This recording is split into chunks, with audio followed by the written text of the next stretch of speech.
ሰላም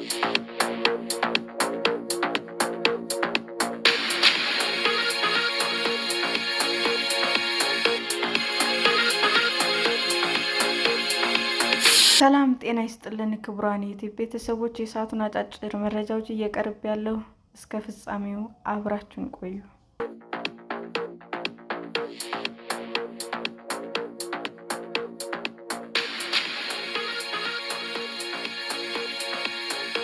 የዩናይትድ ኪንግደም ጠቅላይ ሚኒስትር ሰር ኬር ስታርመር ስልጣን ለቀቁ።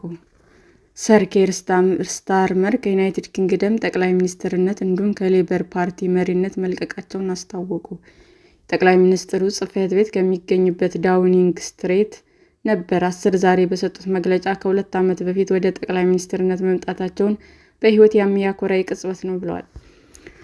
ስታርመር ከባለቤታቸው ጋር ሆነው መግለጫውን ሲሰጡ ብዙዎች በጭብጨባ ድጋፋቸውን ሰጥተዋቸዋል። ባለፈው ሳምንት አንድ ብርሃናማ በግሬተር ማንቸስተር ምርጫ ማሸነፋቸው የሊበር ፓርቲ መሪ በመሆን ስታርመርን እንዲገዳደሩ መንገድ ከፍቶላቸዋል። ስታርመር ወደ ፖለቲካ የገቡት የሚሊዮነሮችን ሕይወት በተሻለ ሁኔታ ለመለወጥ መሆኑን አስታውቀዋል። በአውሮፓውያኑ ሐምሌ 2024 ሌበር ፓርቲ ወደ ስልጣን እንደመጣም በንግግራቸው ጠቅሰዋል። የባለፈው ሳምንት የምርጫ ውጤት ተከትሎ ጠቅላይ ሚኒስትሩ ለአንዴ ብርሃናማ መንገድ እንዲያመቻቹ ከሚኒስትሮቻቸው ጫና ውስጥ ከተዋቸዋል። የአሜሪካው ፕሬዝዳንት ዶናልድ ትራምፕ ጫና የበረታባቸው ኬር ስታርመር ከጠቅላይ ሚኒስትርነታቸው ይለቃሉ በማለት በኃላፊነት የነበረባቸውን ቆይታ ተችተዋል። ዛሬ ጠዋት ከንጉሱ ቻርልስ ጋር በስልክ እንደተነጋገሩና ስልጣን እንደሚለቁ እንዳሳወቋቸው ገልጸዋል። በሀገሪቱ ትልቁን ስራ እየለቀቁ እንደሆነም ጠቅሰው በቀጣይ እጅግ የሚጠቅመው ስራ ላይ እንደሚያተኩሩም ተናግረዋል። በቻልኩት መጠን ለሚስቴ ጥሩ ባል ሆኛለሁ። ባለቤቴ ከጎኔ በመቆም ጥሩና መጥፎ ጊዜ እንዳሳልፍ ረድታኛለች ሲሉም በስሜት ተሞልተው ንግግራቸውን አሰምተዋል። ለውብ ልጆቼ ጥሩ አባት ሆኛለሁ። ልጆቼ የደስታዬና ኩራቴ ምንጭ ናቸውም ብለዋል። ስታርመር በተገቢው መንገድ ስልጣን እንደሚያስረክቡ ገልጸው ለቀጣይ ጠቅላይ ሚኒስትር ሙሉ ድጋፋቸውን እንደሚሰጡ ተናግረዋል። ቀጣይ ጠቅላይ ሚኒስትሩ ከ2 ዓመት በፊት ከነበረው አንጻር ጠንካራ የሆነና ፍትህ የሰፈነበት ሀገር እንደሚረከቡ ማወቅ አለባቸው ብለዋል። ከጎናቸው የነበሩ ጓደኞቻቸውና የስራ ባልደረቦቻቸውንም አመስግነዋል።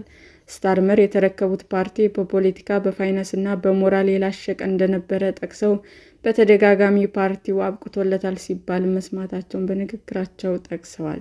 ስታርመር እንዳሉት የሌበር ፓርቲዎች ዋነኛ ጥያቄ እሳቸው በቀጣይ ምርጫ ለመወዳደር የተሻሉ አማራጮች ስለመሆናቸው ነው። ፓርቲያቸው ለዚህ ጥያቄ የሰጠው ምላሽ አዳምጠው በበጎ መንገድ መቀበላቸውን አክለው እያንዳንዱ ውሳኔዎች የሚወዳትን ሀገሬን በማስቀደም የተወሰደ ነው ሲሉም ተደምጠዋል። ሰላም ጤና ይስጥልን ውድ የዩቲዩብ ቤተሰቦቼ እንዴት ናችሁ?